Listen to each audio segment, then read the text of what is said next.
नमस्कार, स्वागत है आपको मार्केट टाइम स्ट्रीम में। इस वक्त आप देख रहे हैं बाजारों की चाल। मैं हूं निशा गुप्ता। बात करेंगे बाजारों की चाल में। आज एग्री कमोडिटीज़ और नॉन एग्री कमोडिटीज़ किस तरह से देखने को मिल रही हैं। आज बाजारों के अंदर आपको कौन सी कमोडिटी बेहतर मुनाफा दिलाती हुई नजर आ सकती है, इसके बारे में जानने की कोशिश करेंगे। ग्वार की कीमतों के अंदर यहाँ पर जो तेजी बनती हुई नजर आ रही थी वो थम चुकी है।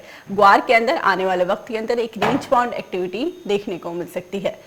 लगातार जानकार यही बता रहे हैं क्योंकि ग्वार की कीमतें जो लगातार तेजी की तरफ देखने को मिल रही थी, वहां से बाजारों के अंदर एक करेक्शन मोड बनती हुई नजर आई है। हालांकि इस साल हमने ग्वार के अंदर प्रोडक्शन में भारी कमी आती हुई देखी है। प्रोडक्शन में यहाँ पर कमी तो रही, लेकिन जिस हिसाब से ग्वार की सप्लाई तो देखने को मिली, लेकिन उसके साथ डिमांड बनती हुई नजर नहीं आई। सप्लाई तो ऑलरेडी कम रही ग्वार की, लेकिन डिमांड ना होने की वजह से कीमतों के ऊपर ज़्यादा असर देखने को नहीं मिला। हालांकि प्रोडक्शन कम होने की वजह से यह अनुमान लगाया जा रहा था कि ग्वार की कीमतें तेजी की तरफ देखने को मिल सकती हैं 2021 के अंदर, क्योंकि प्रोडक्शन कम है। यहाँ पर डिमांड नहीं निकल के आना सबसे बड़ी वजह है, जो ग्वार सीड की कीमतों के अंदर एक रेंज बाउंड एक्टिविटी देखने को मिल रही है। ग्वार सीड की अगर हम बात करें तो 3900 के पास जो बाजार ट्रेड करता हुआ नजर आ रहा है। नीचे में अगर जाता है तो 3850, बहुत बड़ी गिरावट नहीं रहेगी।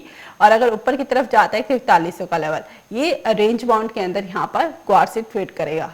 वहीं ग्वारगम के अंदर अगर हम बात करें तो ग्वारगम की कीमतें जो फरवरी वायदा कुछ दिनों के लिए जो बचा है उसके अंदर जो ट्रेडिंग देखने को मिलेगी, लगभग 6100 से लेकर ऊपर में 6400-6500 तक का स्तर दिखा सकता है। तो ये भी रेंज बाउंड के अंदर यहाँ पर कारोबार करता हुआ नजर आएगा। ग्वार सीड आने वाले वक्त के अंदर भी एक रेंज बाउंड एक्टिविटी के साथ देखने को मिल सकता है। तो खरीदारी अगर आपको करनी है तो इसी के हिसाब से करके चलना है। अगर बाजार नीचे में गिरावट की तरफ जाए तो खरीदारी करें, ऊपर में जैसे थोड़ा ऊपर आए तो वहां पर बिकवाली करके चलें तो बेहतर रहेगा। उसके साथ ही मसालों की अगर हम बात करें, क्योंकि मसालों की कीमतों के अंदर लगातार जानकार पॉजिटिव बता रहे हैं और हमने हल्दी के अंदर तो अच्छी खरीदारी देखी ही। आज बाजार ने फिर एक नया हाई लगाया 7720 का। कल बाजार 7708 का हाई लगाए थे। हल्दी के अंदर लगातार खरीदारी है और इसको लेकर लगातार आपको पॉजिटिव इंडिकेशन जानकार देते आ रहे हैं। आने वाले वक्त के अंदर हल्दी जो देखने को मिलेगा लगभग 8000 का लेवल छू सकता है। हल्दी 8000 के लेवल के बाद यहाँ पर 8200 के लेवल्स के लिए भी ट्रेड होता हुआ नजर आ सकता है। तो हल्दी के अंदर खरीदारी की सलाह लगातार जानकार दे रहे हैं। जहाँ पर हम हल्दी के अंदर सुबह के कारोबार सेट में करेक्शन देख रहे थे, वहां से बाजारों के अंदर आधी फीसद की तेजी लौट गई है। कल हमने बाजारों को 7500 के पास क्लोज होते हुए देखा। आज सुबह हमने 7500 के नीचे भी बाजारों को जाते हुए देखा, जिस पर बाजार के जानकार उसमें खरीदारी की सलाह दे रहे थे। यानी डिप अगर मिले तो वहाँ पर खरीदारी करके चले और बाजारों के अंदर अच्छा मुनाफा हासिल करे। हल्दी के अंदर जीरे का भी सेम सेंटिमेंट देखने को मिल रहा है, क्योंकि जीरे के अंदर जो बाजार गिरावट की तरफ था वो भी यहाँ पर तेजी की तरफ देखने को मिला है। 40 रुपए की बढ़त इस वक्त भी जीरा दिखा रहा है। तो जानकारों के मुताबिक जीरे के अंदर भी खरीदारी में रहे। एक्सपोर्ट डिमांड अच्छी रहेगी जीरे की भी, और हल्दी के एक्सपोर्ट डिमांड लगातार हम अच्छी देख रहे हैं। उसके साथ ही हल्दी के अंदर जो तेजी देखने को मिल रही है उसके बहुत सारे कारण भी बनते हुए नजर आ रहे हैं। सबसे बड़ा कारण जो देखने को मिल रहा है यहाँ पर हल्दी के अंदर तेजी का कैरी ओवर स्टॉक का कम होना, एक्सपोर्ट डिमांड अच्छा खासा निकलना और इसके साथ यहाँ पर प्रोडक्शन में कमी होना, ये तीनों ही फैक्टर्स यहाँ पर हल्दी के लिए काफी पॉजिटिव हैं, जो कि कीमतों को सपोर्ट दे रहे हैं। उसके साथ ही यहाँ पर मंडियों के अंदर भी यहाँ पर हल्दी के अंदर स्टॉक कम होता हुआ नजर आ रहा है, जिसके अंदर कारोबारियों के पास भी काफी स्टॉक कम बचने की वजह से यहाँ पर बाजारों को अच्छा सपोर्ट मिल रहा है। जीरे का यहाँ पर जिस हिसाब से बाजार देखने को मिल रहा है, जीरे की कीमतों के अंदर अच्छी खरीदारी यहाँ पर देखने को मिली थी। हमने बीच में जीरे को 13,500 के ऊपर इस हफ्ते के अंदर आते हुए देखा। वहाँ से बाजारों के अंदर एक सीमित फिर से देखने को मिल रहा है। जानकार ये बता रहे हैं कि जीरे के अंदर भी तेजी रहेगी, लेकिन हल्दी के अंदर लगभग 30 से 40% की तेजी रहेगी, लेकिन जीरे के अंदर यहाँ पर 10% की तेजी रहेगी।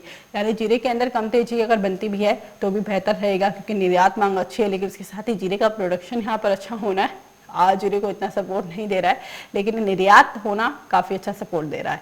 तो ये बाजारों के अंदर समझने की ज़रूरत है, क्योंकि जीरे के अंदर तेजी 10% तक बढ़ती हुई नजर आ सकती है। आने वाले वक्त के लिए जीरा 14,500 तक के लेवल दिखा सकता है, लेकिन हल्दी आने वाले वक्त के लिए आपको 6,000 से लगातार बाइंग की पोजीशन दे रहे हैं हमारे जानकार। वहाँ से हमने 8,000 के घरों में आते हुए देखा है। 8,000 से मामूली सी कम है। बाजार के अंदर 7700 का हाई लग चुका है, तो यहाँ से बाजारों के अंदर आगे वाले वक्त में 8500 का स्तर देखने को मिल सकता है।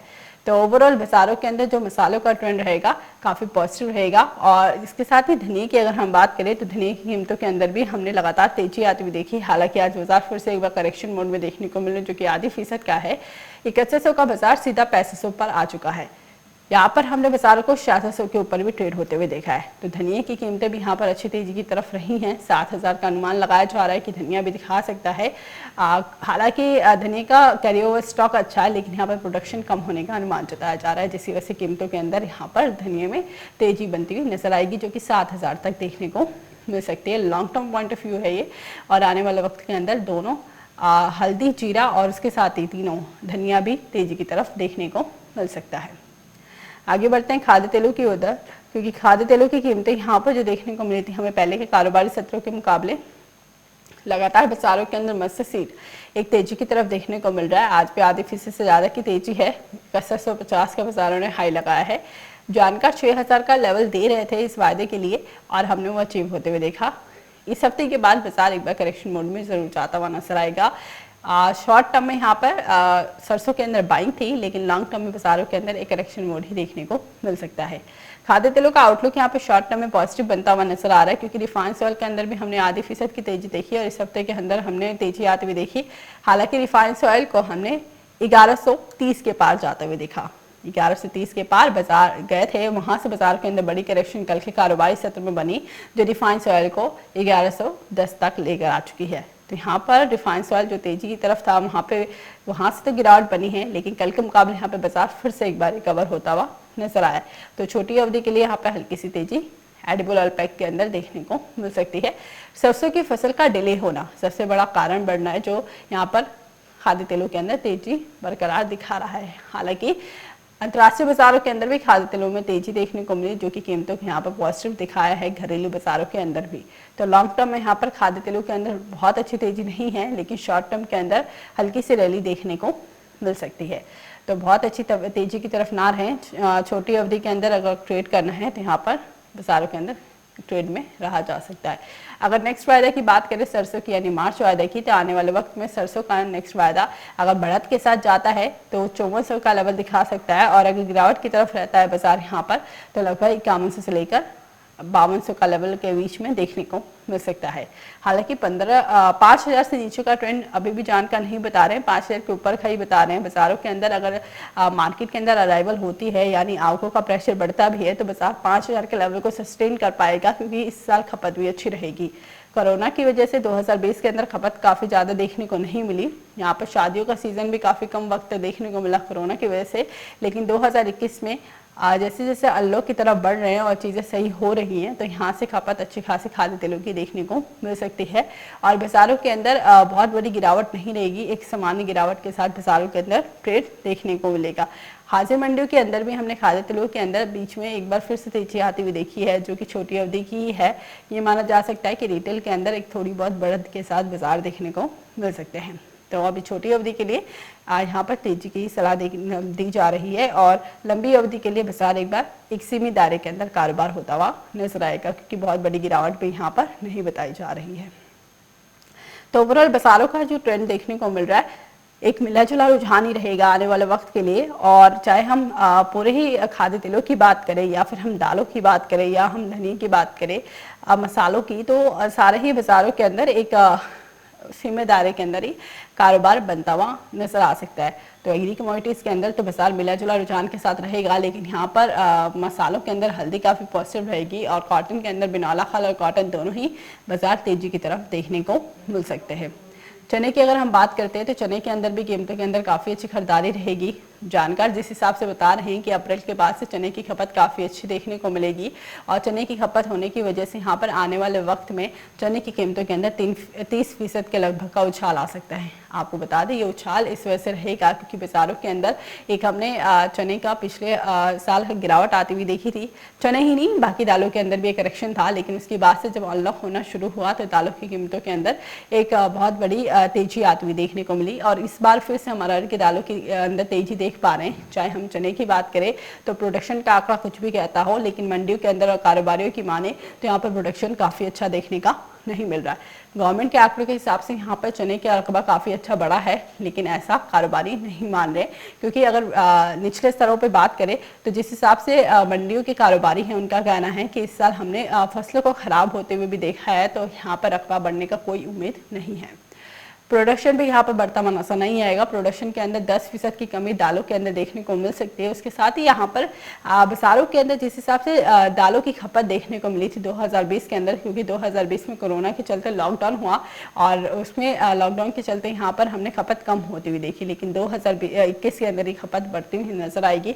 खपत की बात करें तो 20% यहाँ पर खपत बढ़ती हुई नजर आ सकती है, तो मांग 20% बढ़ेगी। उसके साथ ही 10% यहाँ पे फसलों का नुकसान जो ओवरऑल दालों का रहा है, तो ये मान के चले कि 30% तक का जो बाजार यहाँ पर देखने को मिल रहा था गिरावट की तरफ और एक सामान्य दायरे में, वहाँ से अब दालों के अंदर अप्रैल के बाद से काफ़ी अच्छी खरीदारी देखने को मिलेगी और 30% का उछाल यहाँ पर दालों के अंदर बनता हुआ नजर आएगा। तो यहाँ पर लॉन्ग टर्म में दालों की स्थिति काफ़ी पॉजिटिव देखने को मिल सकती है। उसके साथ ही आयात और निर्यात की बात करें तो इम्पोर्ट जो हर साल करते हैं यहाँ पर हम दालों का, तो इस साल दालों का इंपोर्ट में जल्दी किया जा सकता है। सरकार को लाइसेंस जल्दी देने की ज़रूरत पड़ सकती है, क्योंकि हर साल दालों का आयात हम अगस्त तक करते हैं, अगस्त अक्टूबर तक, लेकिन इस साल हमें जल्दी करने की ज़रूरत है, क्योंकि अभी से ही कैरी ओवर स्टॉक भी काफ़ी कम है और बफर स्टॉक ना होने की वजह से यहाँ पर कीमतों के अंदर तेज़ी ज़्यादा ना बढ़े, इसलिए सरकार को जल्द से जल्द आयात करने की ज़रूरत पड़ सकती है दालों की। तो दालों की कीमतें यहाँ पर एक अच्छी खरीदारी के साथ देखने को मिल सकती है, तो लॉन्ग टर्म में आप खरीदारी में रह सकते हैं। तुअर दाल की फसल की अगर हम बात करें तो यहाँ पर दालों की फसलें कम होने का अनुमान है, चाहे हम तुअर की बात करें या फिर हम यहाँ पर बात करते हैं चने की, तो चने की भी फसल कम होने का अनुमान है। तो फसल कम होने की वजह से भी यहाँ पर कीमतों को अच्छा खासा सपोर्ट मिलता हुआ नज़र आ सकता है। तो एग्री कमोडिटीज़ के अंदर दालों का बाजार लॉन्ग टर्म में काफ़ी पॉजिटिव रहेगा। मसालों का बाजार लगातार हम पॉजिटिव देख पा रहे हैं और बिनौला खल का बाजार भी आगे खरीदारी की तरफ देखने को मिल सकता है। अभी के लिए बाजारों की चाल में बस इतना ही। आगे खबरें देखने के लिए देखते रहिए मार्केट टाइम्स टीवी।